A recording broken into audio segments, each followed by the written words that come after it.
Oui, tu montes la bouteille là, tu prends la casquette, super.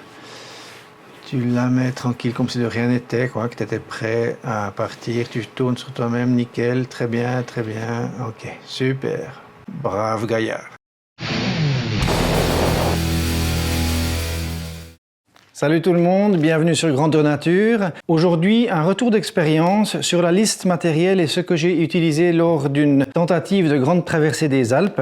Vous trouvez les liens pour les vidéos qui s'afficheront ici en haut, notamment avec la gear list, donc tout le contenu du sac à dos que j'avais décrit précisément, et puis 2-3 mises à jour que j'avais faites juste avant de partir. Maintenant, tout ce matériel a donc été utilisé, testé, pas seulement sur ces 200 km 10 jours en autonomie, mais aussi lors de différents autres bivouacs que j'ai fait après coup.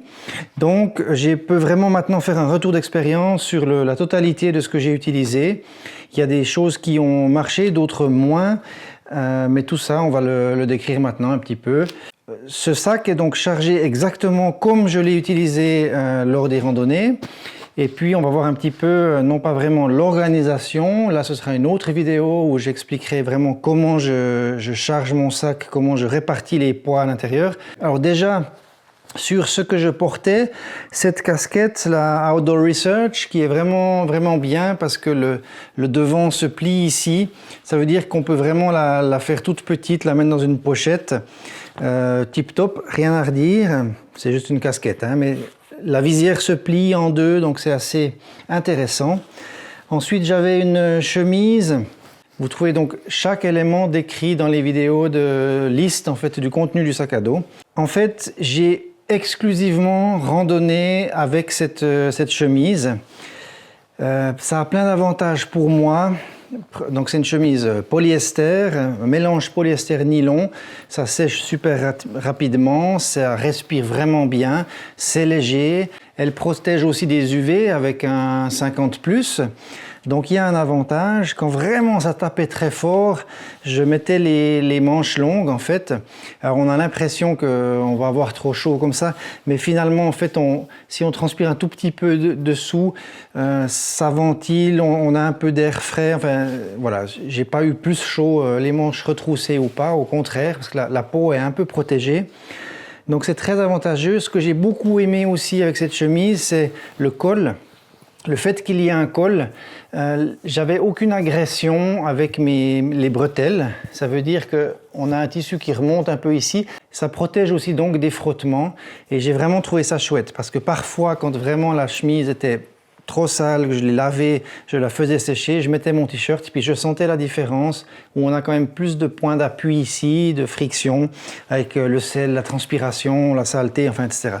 Vraiment top, il y a de la place. Aussi ça permet de déboutonner un peu, beaucoup ou ouvrir complètement si vraiment il fait chaud pour que l'air circule, mais de toujours avoir le dos bien protégé.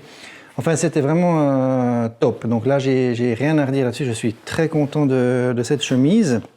Il y a plein de marques, Columbia, enfin, etc. Vous trouvez facilement des choses bien. L'avantage aussi de celle-là, c'est que le tissu est légèrement stretch. Donc, on n'a vraiment aucune sensation de tension. Enfin, voilà, quand on est mouillé vraiment en randonnant, c'était vraiment super confortable. Parfait. Ensuite, pour les shorts, j'avais deux styles de shorts. Un que j'ai porté quasiment de nouveau exclusivement pour toute la randonnée, avec quand même des poches. Voilà, c'est un Jack Wolfskin qui est en fait rallongeable. Donc j'ai les jambes ici pour faire des vrais pantalons que je n'ai jamais mis. Et là, voilà donc un short tip top. Hein, de nouveau, c'est du synthétique. Et voilà. Rien de spécial à redire. J'avais un autre petit short qui me servait, alors cette fois, soit de costume de bain, soit de short de rechange. Enfin voilà, si vraiment l'autre devait sécher. Super léger, c'est un short plutôt de course à pied. Ça, c'est Patagonia. Et puis, il est vraiment tout léger, tout simple. Et ça m'a beaucoup aidé aussi pour pouvoir un petit peu faire la lessive, changer, mais sans porter un autre pantalon ou un autre short qui soit un peu trop lourd. Donc c'était vraiment le minimum. Parfait. Toujours dans ce que je portais, les bâtons de marche. Donc là, c'est des Lecky en carbone, 430 et quelques grammes, je ne sais plus, 440. Il faudrait voir sur ma liste, hein, donc tout est décrit. Top, j'aime bien les Lecky parce qu'ici ils sont vraiment tout ronds comparé par exemple au Black Diamond où il y a une espèce de plat, ce qui me permet de vraiment prendre appui en descendant et puis d'avoir quelque chose de rond et confortable ici. La poignée maintenant en mousse, c'est de ces mousses synthétiques, c'est pas top. J'en ai d'autres en liège, mais le liège aussi, pour finir, il devient tellement gras parce qu'il est sale que ça change finalement pas grand chose. Je transpirais beaucoup hein, quand vraiment il faisait super chaud. J'hésite une fois à m'en faire avec une fine couche de cuir que je collerai par-dessus avec un laçage devant, enfin quelque chose. Je vais voir qu'est-ce que je peux bricoler, mais disons voilà. Mais sinon, ils ont vraiment super bien rempli leur rôle. Essentiel à mon avis quand on a un sac à dos assez lourd dans la montagne avec de la caillasse et tout, enfin c'est vraiment, ça allège, on reprend quand même pas mal, hein, surtout dans les montées, les descentes sur les bâtons, donc c'est vraiment très très appréciable, tip top. Maintenant, toujours dans ce que je portais, cette fois quelque chose qui n'a pas marché et vous trouvez une vidéo descriptive qui explique, qui va s'afficher ici, qui explique donc ce qui n'a pas marché pour moi avec ces Meindl Air Revolution 3.5. C'est pas forcément la chaussure elle-même, mais disons que je transpire beaucoup des pieds, déjà normalement, mais en plus cette année on a vraiment eu une canicule, donc vraiment un temps extrêmement chaud. Et du coup c'était un très mauvais choix pour une météo comme ça, parce que j'avais pris le Gore-Tex dans l'idée aussi avec les névés, parce qu'il y avait pas mal de névés qui restaient. J'ai longtemps hésité et j'aurais dû finalement prendre mes anciennes chaussures tout cuir. Je me suis planté là-dessus. Il y a eu des circonstances qui se sont ajoutées. Et puis voilà. Donc pour moi, ça n'a pas marché. Dans cette météo-là, c'est clair que si on a quelque chose de plus automnal, elles sont vraiment super ces chaussures. Mais pour moi, je dois vraiment les garder pour ce qui est hiver, la neige mouillée, la boue, les pluies. Alors continue, s'il y a une semaine vraiment mauvaise météo. Si c'est à refaire, et ça le sera, je vais partir tout cuir. Il y a un peu plus d'entretien à faire, mais de toute façon, j'étais sans arrêt, tous les jours, du matin au soir, absolument trempé dans ces chaussures. De transpiration, je baignais dedans. Donc voilà, est-ce que c'est mieux d'être une fois trempé pendant quelques jours, 2-3 jours, ou bien quelques heures parce qu'on a pris un gros orage et puis qu'il faut que les chaussures se sèchent, ou est-ce que c'est mieux d'être trempé tous les jours en plein été quand c'est une canicule et qu'on travaille dur sur des montées sans arrêt? Voilà, donc la question pour moi elle est devenue claire et je pense que je vais rester dorénavant exclusivement tout cuir pour toutes les saisons, à part peut-être la 4e en hiver, où vraiment là c'est vrai qu'on a quand même pas mal de demandes, ou alors vraiment novembre, décembre, quand il pleut tout le temps, où je vais prendre du Gore-Tex. Voilà, je mets ça de côté parce que j'ai besoin de place. Mon petit pad là pour m'asseoir, lui il faisait un peu couverture ici du top de ce sac à dos. Vous trouvez aussi des descriptifs du sac à dos, enfin voilà. Nickel, ça vraiment, c'est tout con, hein, c'est un petit pad de chez Thermarest, mais c'est quelque chose de très très pratique. Moi, ce que j'ai beaucoup aimé avec cette chose-là, c'est qu'il a vraiment plein de fonctions. Ça veut dire qu'il me permet de faire paillasson quand j'enlève mes chaussures, que je veux rentrer dans la tente pour pas prendre avec les chaussettes ou avec les pieds, enfin plein de brindilles de choses à l'intérieur. Donc c'est pratique. Ensuite, simplement vous posez ses fesses s'il fait un peu froid ou si le caillou est un peu dur. Enfin voilà. Très pratique pour même cuisiner s'il y a des grandes herbes puis qu'on ne sait pas trop poser les choses. Voilà, ça fait une surface de pose. Comme protection, enfin je veux dire, voilà, il y a eu plein comme paravent pour le réchaud à gaz. Enfin, il y a eu différentes utilisations. Je l'ai utilisé tous les jours régulièrement, donc je conseille vraiment ça. Ça pèse rien du tout. Vous le trouvez de nouveau tous les poids, hein, chaque fois sur la gear list, la liste du contenu du sac à dos sur la vidéo. Mais vraiment quelque chose à mon avis essentiel. On peut le plier comme ceci. Soit en carré, pour le mettre sous le sac, dessus. Moi, je le mettais simplement comme ça parce que c'est juste un peu plus simple. Et puis, de toute façon, c'était la dernière chose que j'avais sur mon sac à dos. Il était coincé, il protégeait le tout. Tip top. Ensuite, On va faire un petit peu le tour du sac à dos sur l'extérieur. Donc, je travaille avec 2 pochettes ici qui sont sur mes sangles de poitrine. Ces 2 petites pochettes de chez Zipax, super pratique, vraiment ça, alors c'est le truc essentiel. J'avais toujours ici, ça c'est à portée de main pour boire. Pendant la marche, j'ai un demi-litre, donc ça me fait, je sais pas, 1 heure et demie, disons, de marche. Et puis, toutes les heures ou heures et demie, mais je peux régulièrement, disons, m'hydrater, boire un petit peu sans prendre des immenses gorgées parce qu'on s'arrête, puis que c'est un peu embêtant. Quand on est dans un rythme, on est là, on marche, de tout poser, défaire le sac à dos, casser le rythme, boire, et puis du coup, on a tendance à boire beaucoup pour reprendre après. Et là, en fait, tous les heures et demie, je faisais une petite pause, je pouvais remplir depuis ces grandes bouteilles dans la petite, et puis c'était vraiment super pratique. Donc j'ai un demi-litre ici et 2 litres enfin c'est chaque fois une bouteille de 1 litre sur les côtés. Donc j'ai 2 litres et demi possible. Après maintenant, comme justement dans les Alpes, il y a des cours d'eau un peu partout, c'est vrai qu'on n'est pas obligé de porter 2,5 kg d'eau. J'ai un système de filtrage qu'on va voir, et puis simplement je les remplissais à moitié, ou ça me faisait disons 1,5 litre par exemple, ou quelque chose comme ça, ou un peu plus 2 litres maximum, pour éviter un petit peu de trop porter. Ensuite ici, simplement c'est un tout petit bout de microfibre, enfin c'est une serviette que j'avais coupée. Ça c'est vraiment pour juste éponger le front quand on coule. Ensuite, ici, rien de spécial, hein, c'est juste des lunettes de soleil, mais simplement elles viennent très près, tout partout ici autour des yeux. C'est clair que quand on est en montagne, ça c'est surtout sur les glaciers, la neige, mais il faut éviter qu'on ait des rentrées de lumière possibles sur les côtés, parce qu'en fait c'est des UV. On n'est pas ébloui parce qu'on a quand même les verres devant, mais les UV rentrent sur le côté. Et puis comme on plisse pas les yeux parce qu'on n'a pas l'éblouissement, on peut avoir une attaque depuis les côtés des UV. Donc c'est bien d'avoir des lunettes qui suivent vraiment le pourtour et puis qui reviennent plus loin, qui se colle bien, enfin qui ferme bien l'œil par rapport à la lumière. Ici, mes poches de ceinture. Donc ça, c'est une ceinture Six Moon Designs qui est donc une modification que j'ai fait à ce sac, le Grading Gear Chrome 2, le 60 litres.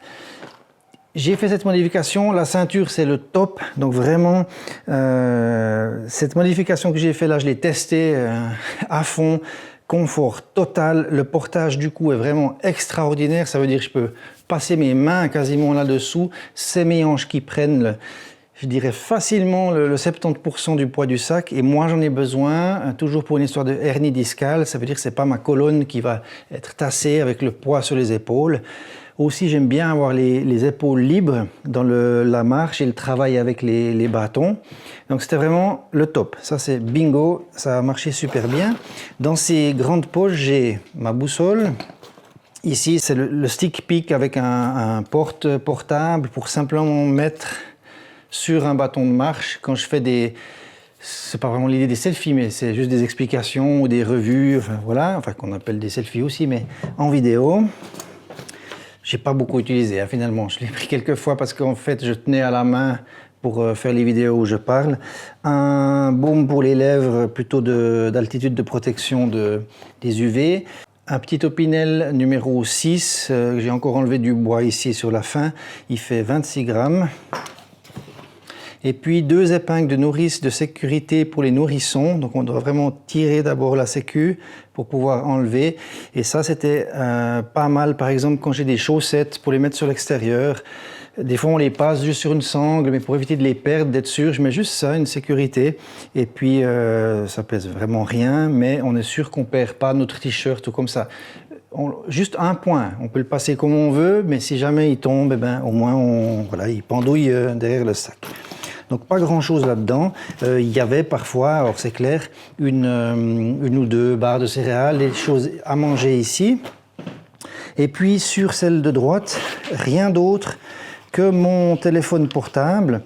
Donc là, il s'agit du Huawei P20 Pro que j'ai finalement changé au dernier moment pour une histoire d'autonomie. Ça veut dire qu'avec celui-là, j'arrivais à tenir 2 jours en filmant et faisant des photos sans arrêt, et aussi en allant rechercher au plus, disons, 5 ou 6 fois par jour, un peu la cartographie intégrée que j'avais hors ligne pour GPS, pour juste me localiser, avoir un petit avis ou regarder un petit peu ce qui me restait à faire, en plus de la cartographie papier, mais qui elle est aux 75 000, donc un peu trop vaste, uniquement pour vraiment se repérer ou voir des parcours généraux. Mais voilà, ça a bien fonctionné. C'était aussi dans le souci d'avoir une bonne stabilisation vidéo. Ça veut dire que j'ai pu faire des vidéos, comme vous pouvez le voir sur différentes vidéos présentées là, de cette grande traversée des Alpes, ou du moins une partie, qui était quand même de qualité. Donc il a bien fait le job, rien à redire. Un tout petit peu déçu par rapport aux qualités des photos. La vidéo est incomparable par rapport au Samsung S6 que j'avais. La photo, ça n'a rien à envier au Samsung, je trouve personnellement. Surtout pas tout ce qui est soi-disant téléobjectif, blabla, c'est oublié, ça ne fonctionne pas. Donc faut pas rêver, c'est bien, mais c'est aussi des choses, voilà, ils disent des choses extraordinaires, blablabla.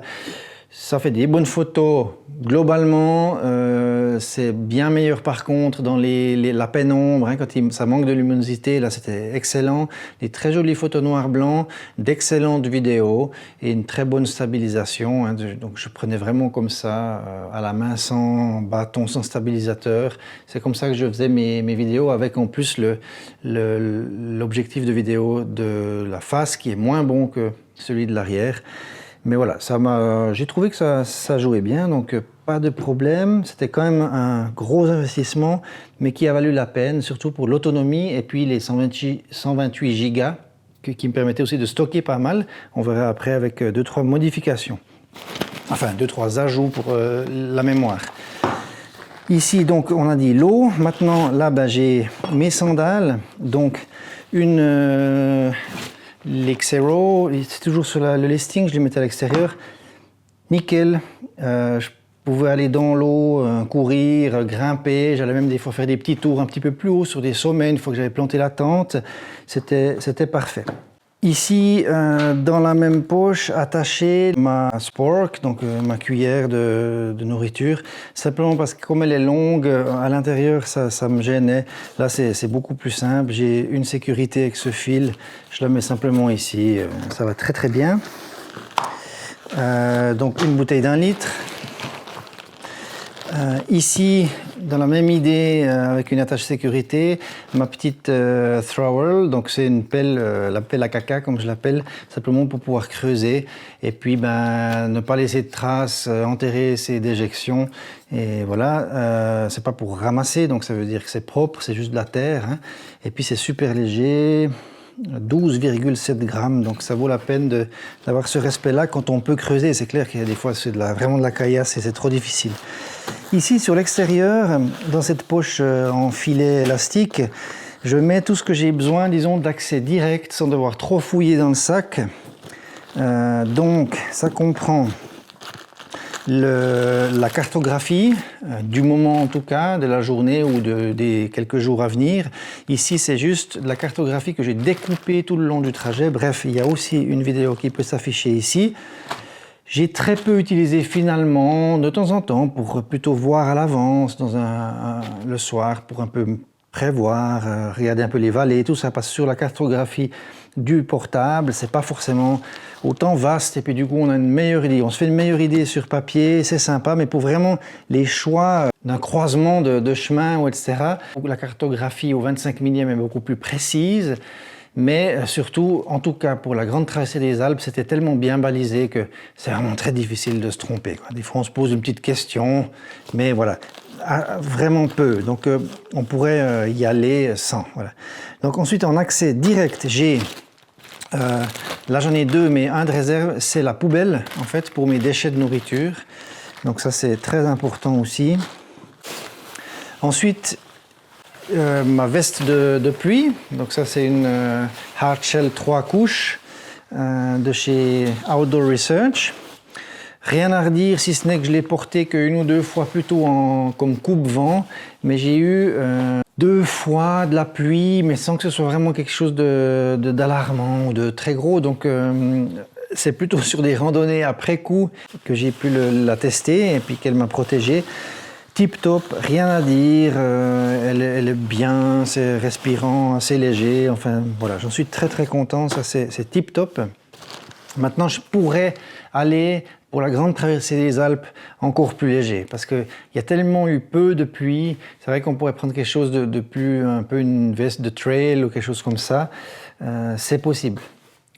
De nouveau, cette année, c'est ça un peu toujours l'histoire, c'est que si tout à coup on se prend une mauvaise année, qui se met vraiment à pleuvoir longtemps, et puis fort, et puis qu'il y a aussi tout à coup un peu de neige même, hein, ça peut arriver, sur fin juin ou des choses comme ça, elle aurait été bien. Donc voilà, c'est toujours un petit peu là. Du PQ aussi dans un Ziploc pour le protéger de l'humidité, ça marche bien, rien à redire. Le filtre, ici il s'agit du Katadyn BeFree, donc mon filtre à eau.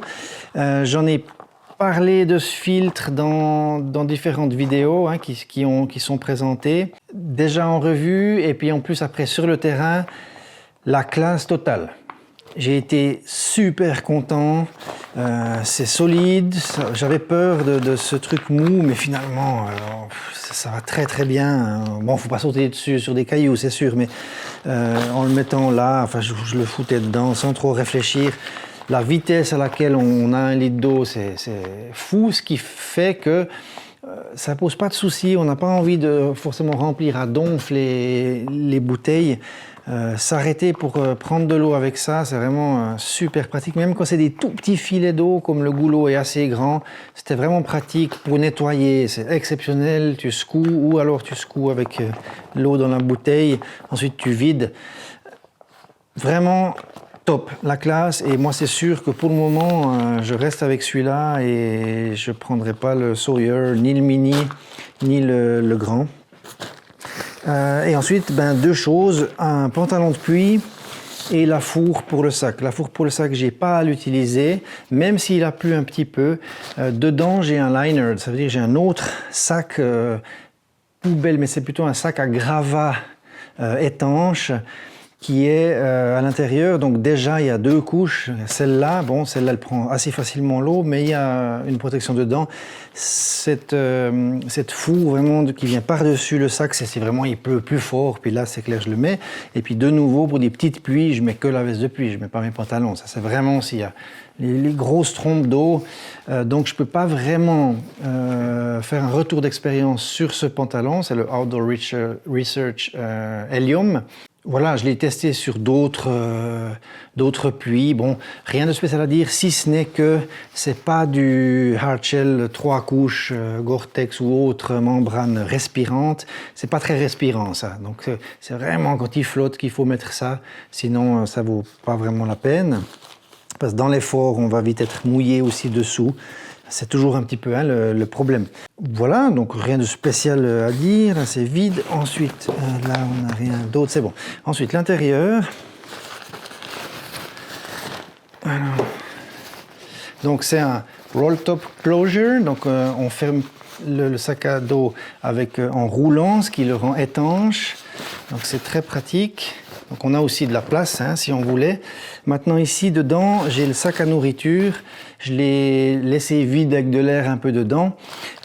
Juste pour vous dire, c'est que toutes ces choses sur le sac que je remets tout dedans, à part bien sûr ce que je porte, et sans le poids de la nourriture ou de l'eau, je suis à exactement 8,5 kg avec ce matériel-là. Donc 8,5 kg. Plus, disons, 2 litres d'eau, ça nous fait 10,5 kg, plus, par exemple, 3 kg de nourriture pour 3 jours, hein, environ 1 kg par jour, ça nous fait 10,5, 13,5. Alors, c'était à peu près ces poids-là que j'avais, 13,5, 14 kg à porter. Ça reste beaucoup quand on a des gros dénivelés, 1500 ou 2 cols par jour. Enfin, ça reste beaucoup, hein, même si on se dit « Ah, mais 15 kilos, ça va, ou 14 ou 13,5 ». Moins on a, c'est toujours mieux. Ça veut dire que moi, j'aimerais encore pouvoir réduire un petit peu, peut-être sur la veste, sur la tente encore. On peut faire des efforts. Enfin voilà, enfin des efforts, c'est des investissements là. Parce que là, les efforts... Pour moi, j'y suis quasiment, mais c'est voilà, 2-3 choses que je pourrais changer. Donc là, c'est ce sac que je vous parlais, c'est C'est un sac poubelle, en fait, si on veut, plastique, voilà, mais qui est plus résistant, qui est vendu pour mettre même des petits gravats ou des choses comme ça, un peu chantier, donc un peu plus résistant, costaud. Il pèse 50 grammes, je crois, à peu près, le truc, donc c'est un peu costaud. Une cartouche de gaz, c'est toujours la même. Là, j'ai fait donc 12 jours sur la GTA, plus pas mal de randonnées, de bivouac encore. Il en reste encore, donc c'est bien ce que je pensais. Ça veut dire que comment je fonctionne moi, j'arrive à tenir 2 semaines avec une cartouche. Ensuite, la popote.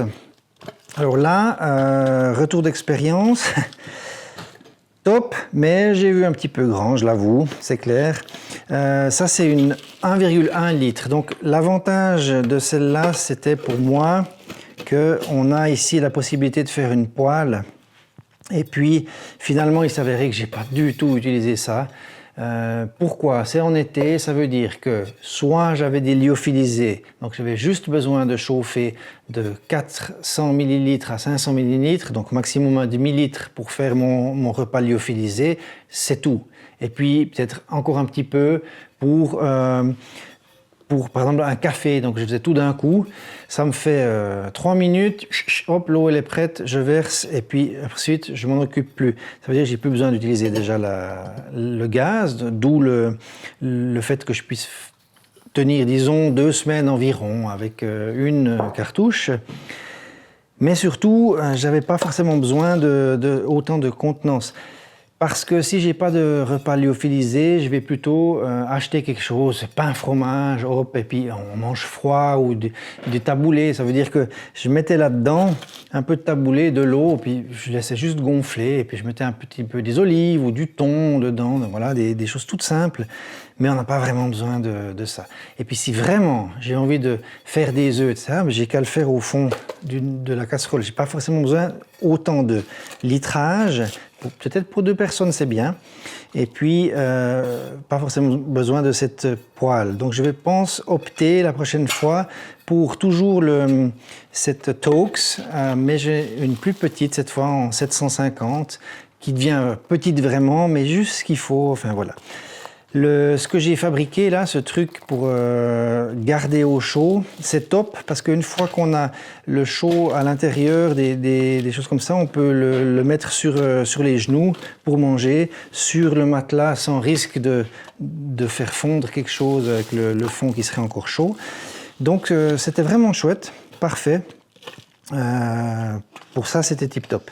Ça économise aussi un peu de gaz parce que parfois, ce qu'on peut faire, par exemple, c'est faire chauffer de l'eau, ensuite mettre la nourriture ou lyophiliser là-dedans si c'est pas en sachet ou si c'est un autre système, et puis on ferme tout ça et on continue à cuire en fait parce que ça emprisonne la chaleur, donc c'était une bonne solution.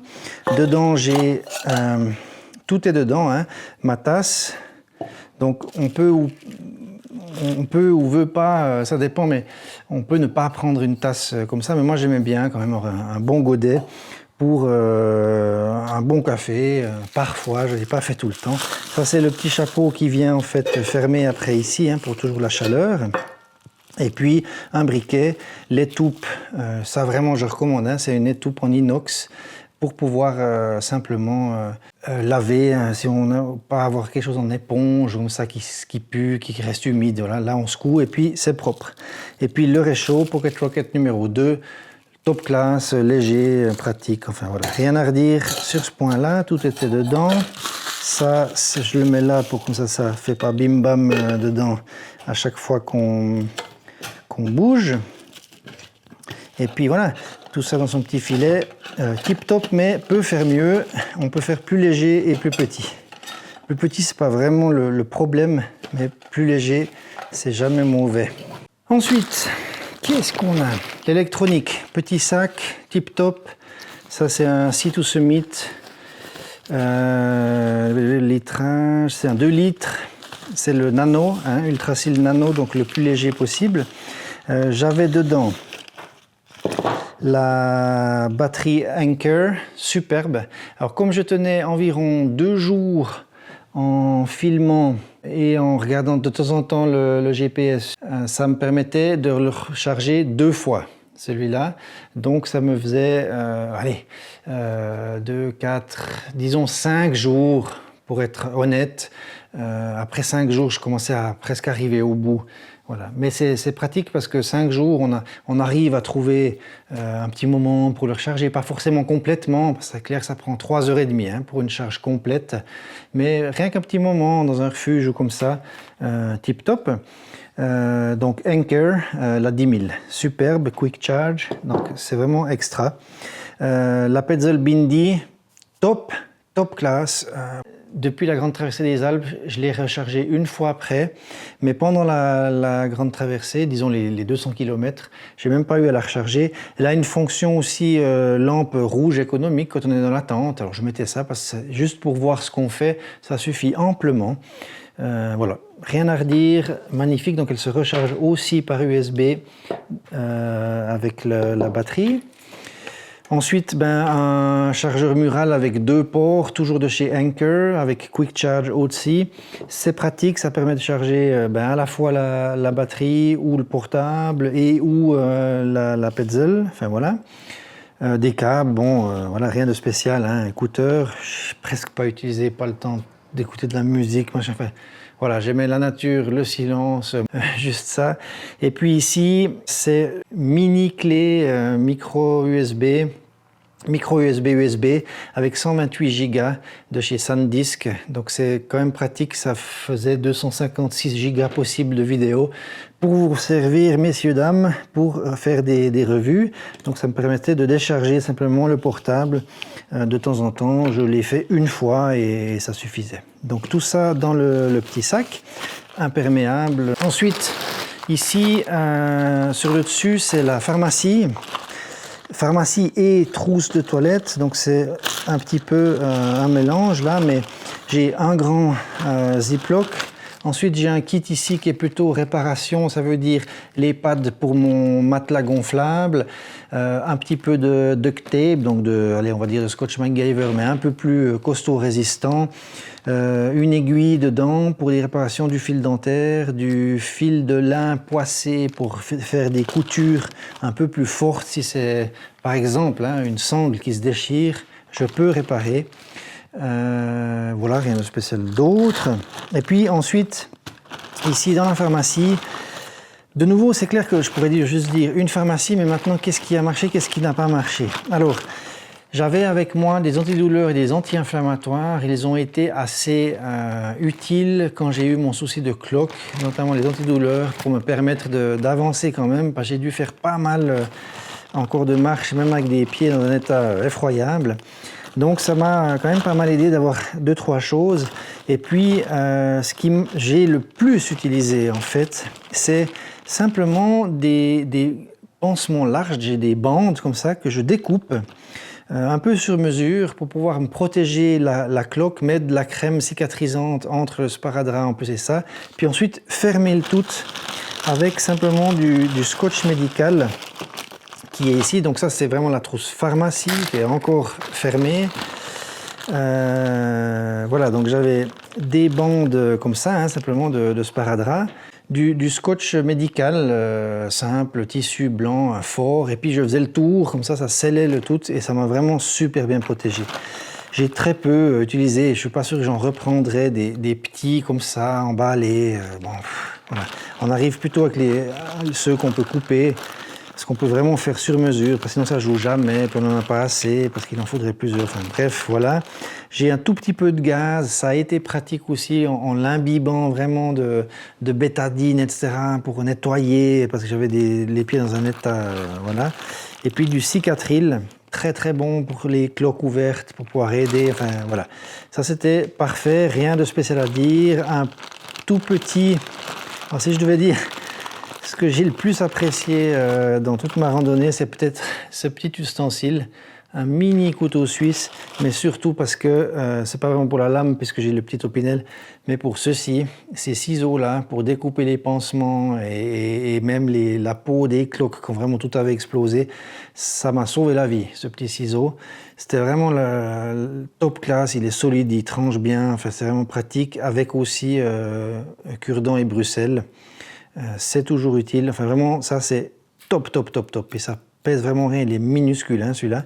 Et puis ça aussi, ça m'a beaucoup aidé, un petit flacon mini de bétadine, qui est vraiment le meilleur, un des meilleurs désinfectants, c'est celui qu'on utilise dans les salles d'opération, hein, donc c'est quand même pas rien, c'est vraiment top. Et puis il m'avait donné en plus après d'autres choses pour essayer de sécher bien ces plaies, mais disons voilà, une bonne trousse quand même, hein, elle est entre guillemets assez lourde, je crois que je suis à 250 pour le tout.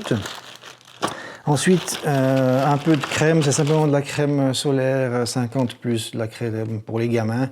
J'en ai peu utilisé, je préfère la protection mécanique, donc casquette, manche longue, si vraiment ça cogne.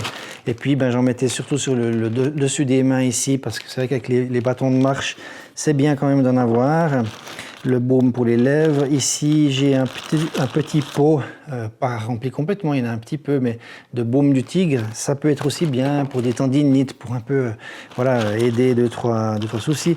Ça, c'est des lentilles de contact jetables un jour.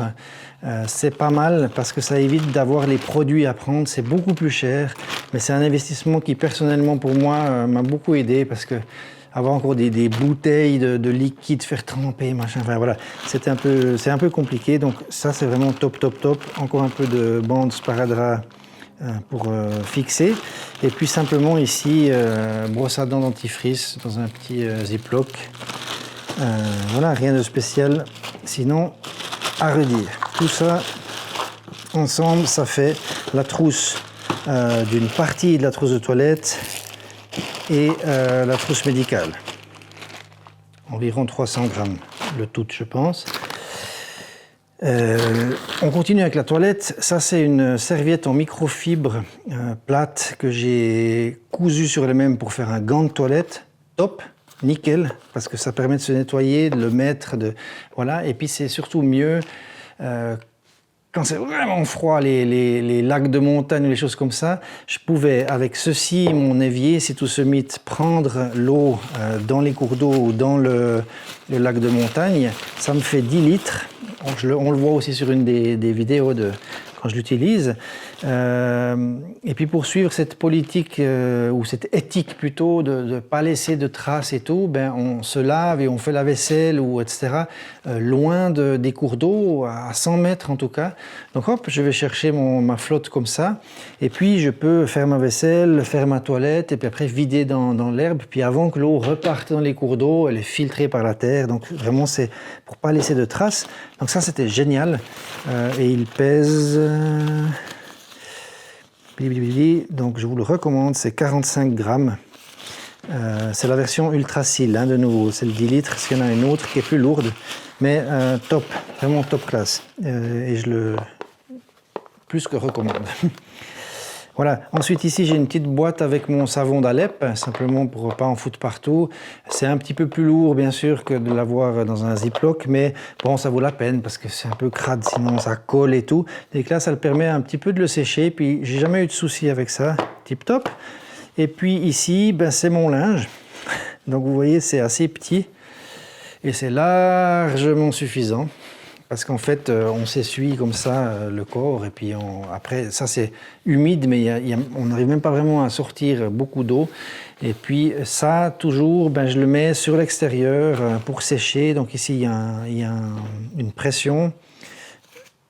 Voilà, il y a une pression, on peut le prendre, et puis ça sèche pendant la journée. De même pour ceci. Ensuite, alors le sac de nourriture, alors là, il est vide.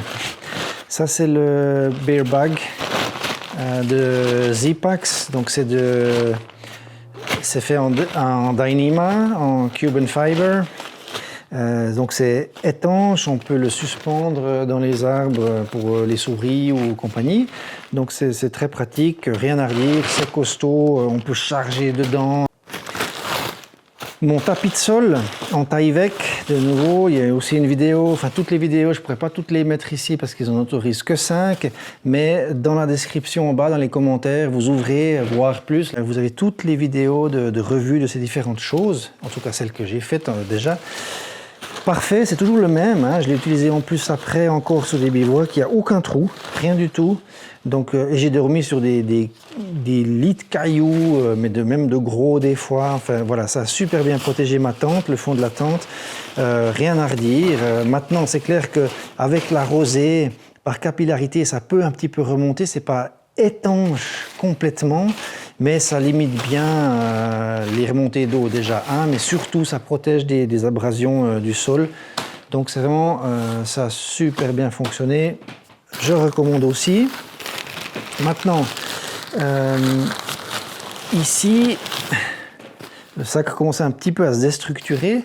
Pour tout ce qui est de comment charger le sac, il y aura une autre vidéo, hein. Et ça, c'est mon sac d'habits. Donc c'est les habits de rechange, c'est un 13 litres, toujours Sea to Summit Ultra Seal Nano.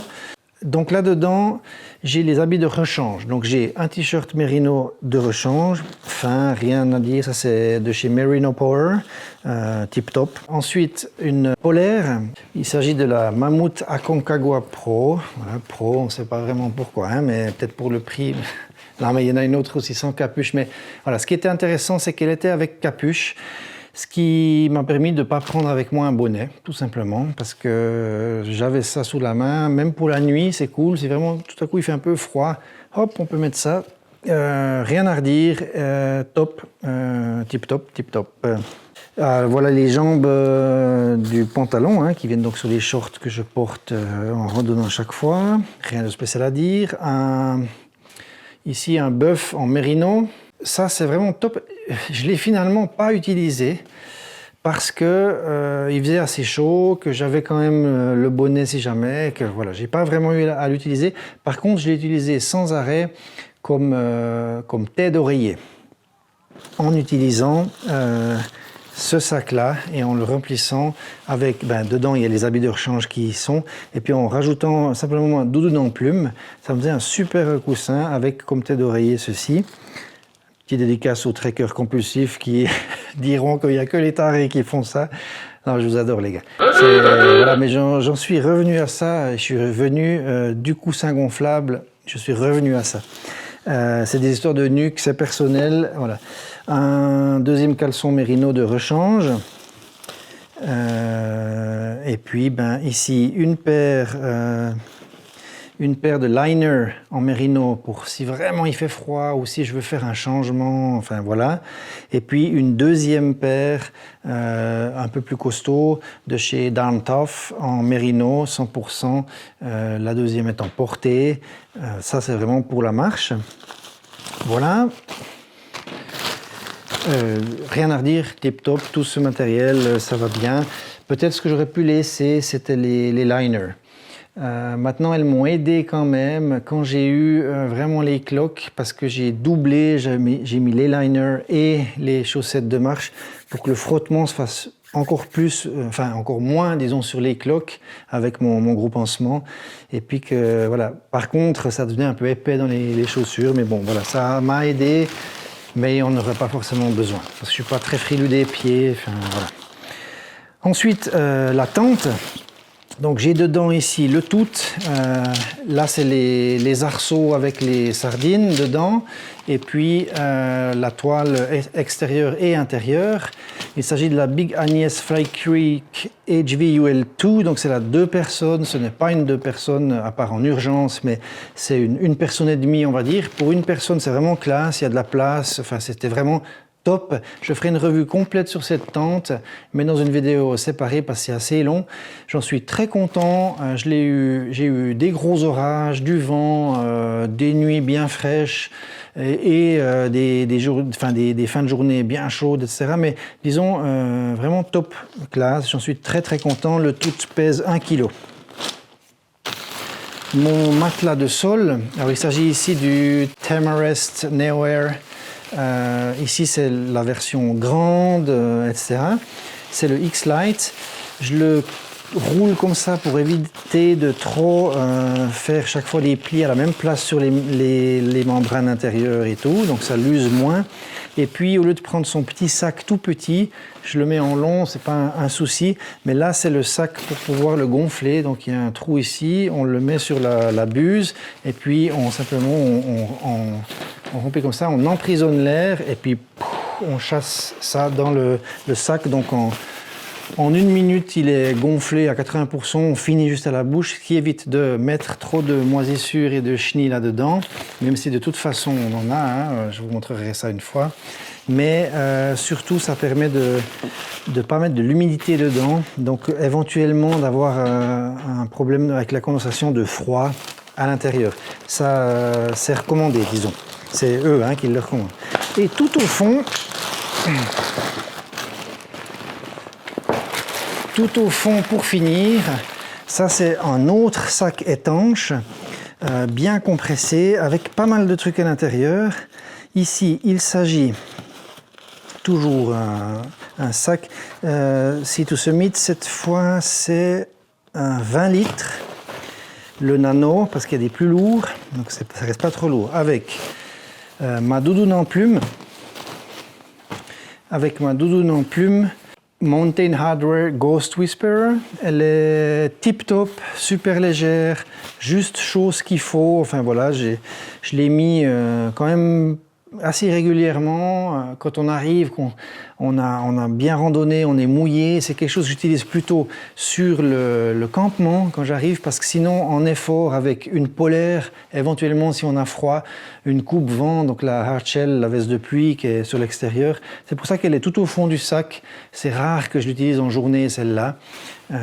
Tant qu'on est en effort, on n'en a pas besoin de ça, surtout que c'est pas respirant du tout. Donc c'est vraiment à mettre dès qu'on arrête l'effort. Je me faisais un changement, plom plom plom, torse nu, hop, un t-shirt sec, ça, et puis c'est le paradis total. Donc très bien. Maintenant, pas pour du hiver très fort, hein. Ça c'est vraiment c'est très léger. Il y a des caractéristiques. Il y a aussi une vidéo de revue. Ensuite ici, là-dedans, en fait, c'est tout ce qui est campement et nuit, qui doit rester vraiment au sec. Donc c'est hyper important. Ça, c'est peut-être la chose qui doit le plus rester au sec. Ça veut dire que c'est les habits de nuit, le sac de couchage et puis une doudoune vraiment de chaleur. Donc ici, j'ai un col roulé Merino manche longue de chez Merino Power, qui est top, super léger, fin, tellement léger que... Enfin, top. Voilà dans quel état il revient, il y a des trous dans tous les sens. Des fois, le 70% mérino, 30% nylon pour corser un peu le truc, rendre les tissus plus solides. Je pense qu'à mon avis, c'est quelque chose auquel il faut qu'ils pensent plus pour l'avenir. On ne trouve pas assez à mon goût. Un icebreaker, mais là c'est déjà plus costaud, hein, c'est toujours du mérino. C'est le Bodyfit 200, donc c'est du 200 grammes mètre carré. C'était tip top, caleçon long. Ça permet aussi éventuellement de ne pas prendre finalement mes rallonges de pantalon de randonnée, parce qu'au final c'est pas vraiment un style de randonnée où vraiment il fait froid, donc j'ai jamais utilisé mes bas de pantalon. Et puis, si vraiment tout à coup j'ai froid, je peux très bien mettre mes caleçons dessous et puis ça ferait l'affaire. Ça, c'est le liner en soie, toujours de chez Sea to Summit. L'avantage, c'est qu'il a ici une bande élastique sur les côtés qui permet de ne pas se sentir coincé, ce qui est horrible, c'est vrai. Je ne l'ai pas utilisé en liner dans mon sac de couchage, parce que je n'avais pas du tout besoin de gagner des degrés. Par contre, je l'ai utilisé comme four de matelas, n'est-ce pas? Donc je le mettais par-dessus, j'enfilais mon matelas comme ça, ce qui me permettait d'ouvrir mon sac de couchage complètement, et puis d'avoir ça comme une couette en fait, et puis de dormir sur de la soie, n'est-ce pas, à même le matelas, sans être dans mon sac de couchage, parce que j'avais largement assez chaud. Il y a eu 2 nuits où je me suis mis dedans, et voilà le fameux sac de couchage. Il s'agit du Weston Mountaineering, c'est 700 grammes environ, c'est un -2 extrême, 5 confort, degrés Celsius donc. Voilà, la classe totale. Je ferai aussi une revue un peu plus détaillée Il a un excellent pouvoir gonflant. Là, il est pas gonflé parce qu'il faut il a été compressé, il faut l'ouvrir un petit peu. Mais disons, il s'ouvre jusqu'ici. Donc, il est quand même assez lourd, entre guillemets, à 700 et quelques grammes, 750 je crois. Mais c'est la seule chose qui reste complètement fermée encore ici, c'est le truc des pieds. Maintenant, ce que je faisais, c'est que ça faisait juste... je l'ouvrais, je le retournais. Pour le haut, j'avais bien de la place pour le torse. Puis de toute façon, je sors les jambes parce qu'il faisait largement assez chaud. Et puis voilà, donc c'était assez polyvalent. Et j'ai eu aucun souci, même dans des moments très humides à l'intérieur de la tente. Il a super bien tenu parce qu'elle est traitée, hein, Nikwax aussi, la plume à l'intérieur, le duvet. Certifié RDS, donc Responsible Down Standards. Ça veut dire on respecte les animaux qui ne sont pas plumés, vivants, je ne sais quoi, mais qui sont destinés de toute façon à la consommation, donc ils sont tués d'abord, et on utilise toutes les parties de l'animal après. Ça veut dire le duvet et une toute petite partie de plume. Voilà, là je crois qu'on est au bout. Ouais, j'ai rien, non, c'est le dernier truc. J'espère que ça vous a plu. On va dire que la seule chose qui n'a pas marché pour moi dans cette liste de matériel, c'est les chaussures, par un mauvais choix par rapport à la saison et puis un concours de circonstances parce qu'il a fait très chaud. Sinon, le tout a fonctionné. Il y a peut-être des choses que je peux changer. Ça veut dire une popote un peu plus petite, laisser encore des choses, ça veut dire pas les liners, les chaussettes mini, pas les rallonges de pantalon, je n'ai pas forcément besoin. Voilà, après maintenant... À 8,5 kg, pour moi, c'est difficile d'aller vraiment plus léger, mais ce que je pourrais faire encore, c'est le sac. C'est possible d'aller en dessous des 1 kg. Là, on peut gagner 400 grammes facile. Ici, pas vraiment, parce que voilà, 750, c'est déjà pas mal. Par contre, je peux encore gagner peut-être sur le matelas, en prenant un matelas plus court. Et puis, je pourrais gagner sur la tente. Au lieu de 1 kg, je pourrais trouver la Zipax Duplex. Et c'est vraiment celle que j'aimerais pouvoir me payer une fois, où ça ferait déjà de nouveau 800 grammes de sauvé. Je pense que j'arrive à faire 1 kg de poids en moins à porter. Voilà. Mais pour le moment, disons, pour ce matériel, tip top le tout, rien m'a laissé tomber. Merci d'avoir visionné cette vidéo, peut-être jusqu'au bout. N'oubliez pas des questions, les commentaires avec plaisir. Et puis un petit like, c'est sympa. Ciao, ciao et bonne rando.